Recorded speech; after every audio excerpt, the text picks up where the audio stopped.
एक पिता ने, लड़की के पिता ने शर्त रखी कि मैं अपनी लड़की की शादी करें और उस बारात में कोई बूढ़ा नहीं आना चाहिए। हाँ, अब जब बात कही कि बूढ़ा नहीं आना चाहिए तो लड़का कहने लगा कोई बूढ़े नहीं जाएंगे, लेकिन लड़का के नाना जो हदे बेकार लगे, नाना हम तो चलेंगे, हम बिल्कुल नहीं मानेंगे, हम तो चलेंगे। तो उसी समय नाना नहीं माने तो लड़का के दोस्त बोले चलो ना नहीं तो नहीं मान रहे, डिग्गी में छिपा लो, ले चलो। बारात लेके पहुंचे, शादी की तैयारियां हुई। लड़की के बाप ने कहा दूल्हा मंडप के नीचे तब आए कब, मेरी एक शर्त है। क्या शर्त है? हमारी शर्त ये है, हमारे गांव के किनारे एक नदी, उस नदी में पानी, उस पानी की जगह पे शुद्ध दूध बहा दिया जाए तो मैं शादी करने के लिए तैयार है। लड़का ने विचार करो, नदी में पानी और पानी की जगह पे दूध, फिर इतना दूध कहाँ से आए, फिर इतना पानी खाली कैसे हो गए? इसका मतलब ये बात बनेगी नहीं, अब तो शादी हो गई, क्या मतलब है? लड़का आया, जैसे ही आया तो एक लड़का बोला अरे शादी तो हो ही नहीं रहा, कोई खतरा ही नहीं है, नाना के खाए प्राण लिए जा रहे, नाना को तो निकाल लो, डिग्गी में छिपे। नाना को निकाला, नाना सोच रहे कि बहू बहू आएगी, हो या थोड़े ने दबते रहे। नाना सोच रहे बहू आई, बहू वहाँ कछु ना हो गई शादी, अरे कोई खतरा नहीं, शादी नहीं हुई। क्यों? अरे लड़की के बाप ने शर्त रखी गांव के किनारे एक नदी, और नदी में पानी, पानी की जगह पे शुद्ध दूध बहा दिया जाए तो शादी कैसे होगी? है आपके पास दूध तैयार? नाना ने सफेद दाढ़ी पे हाथ को फेरा, अरे मूर्खो, छोटी छोटी बातों में बारात वापस लौटती है। उसने शर्त रखी, तुम भी एक शर्त रखो, दूध हमारे पास तैयार है, पानी खाली तुम करा दो। अब ना वो पानी खाली करा पाएंगे ना इनके पास दूध है। लड़की के बाप ने कहा देखो जाकर के बारात में जरूर कोई बूढ़ा आया है। तो इस कहानी का सारांश है, बाद में विधि विधान से विवाह हुआ लड़का का, किसके पीछे? नाना के पीछे। और नाना न जाते तो यो तो कौन हो है?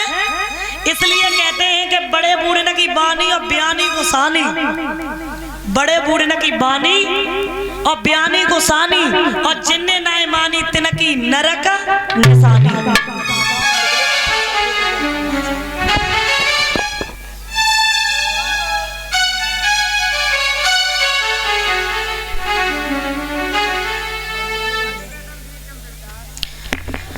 तो मेरे प्यारे श्रोता बंधु, इसीलिए बताया है, एक रेलगाड़ी में कम से कम 20 युवक चढ़े रेलगाड़ी में। जब चढ़े हैं तो उन्होंने, वो बैठे थे, बोर हो रहे थे। अब भैया बोर तो होंगे, नए लड़के, भक्ति है नहीं, आस्था है नहीं, विश्वास है नहीं, तो बोर तो होंगे ही। लेकिन मैं कहती हूँ अगर भक्ति होती, भगवान के प्रति आस्था होती तो वो बोर नहीं होते, वो भगवान की भक्ति में सरबोर होते। बोर हो रहे, एक बोला क्या करें बड़े बोर हो रहे, ऐसा करो कुछ तो करो, टाइम पास करने के लिए कुछ तो करो। तो एक बोला इस चेन को खींच देते हैं, जो ट्रेन में चेन नहीं होती है इमरजेंसी, अगर कोई दिक्कत आ जाएगी खींच दो, रुक जाएगी। बोले ऐसा करो इस चेन को खींच देते हैं। एक लड़का बोला आपको पता है 2000 जुर्माना, 1000 जुर्माना, 1500 जुर्माना, कहाँ से लाओगे? एक बोला अच्छा हम लोग 2000 रुपए नहीं करते कि 20 लड़के कर लो। और उसी डिब्बे में एक बाबा जी बैठे थे। एक बोला एक भी अपना रुपए नहीं लगेगा, एक भी रुपए नहीं लगेगा, चैन अपने तुम खींच देते, ये बाबा बैठा इसका नाम कर देंगे। बाबा बेचारा सोचने लगा भैया मेरा नाम काहे को करोगे, मेरा नाम क्यों करोगे, हमारा नाम मत करो, मैंने कोई ऐसा काम नहीं कर रहे तो हमारा क्यों करोगे। बोले ये गिड़गिड़ाएगा तब बड़ा मजा आएगा, इसी का नाम कर देंगे। अब सबसे पहले तो 2000 रुपए किए लड़कों ने, 100 एक को मुखिया बनाया, उसकी जेब में रख दे। अब देखिए बुजुर्गों के अंदर दिमाग क्या होता है। अब जैसे ही चेन खींच दी और चेन खींची, टीटी आ गया, और जैसे ही आया बताओ क्या बात है, किसने खींची चेन, किसने खींची? जवाब दिया हमने नहीं खींची सर, ये जो बूढ़ा बैठा है ना बाबा इसने खींची। अब 20 के आगे उनकी कहाँ चले, उनकी कहाँ चले।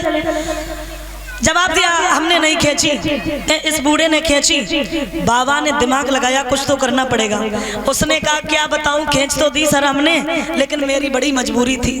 क्या मजबूरी थी, इन लोगों ने हमारे 2000 रुपए चुरा लिए और एक की जेब में रखे, वो तो सामने ही रखे थे चंदा करके, एक की जेब में रखे।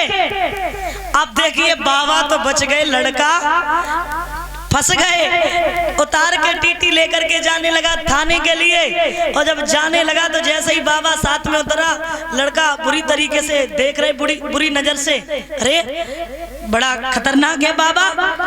बाबा ने सफेद दाढ़ी पे हाथ फेरा और कहा ऐसे ही थोड़ी ना, ये दाढ़ी सफेद हो गई, तुम जैसे बहुत मिलते हैं। तो ध्यान रखना, इस कहानी का सारांश है, इसलिए बड़े बूढ़ों की बात को अवश्य जीवन में धारण करना चाहिए। वो आपको जब सीख देंगे तो गलत नहीं देंगे।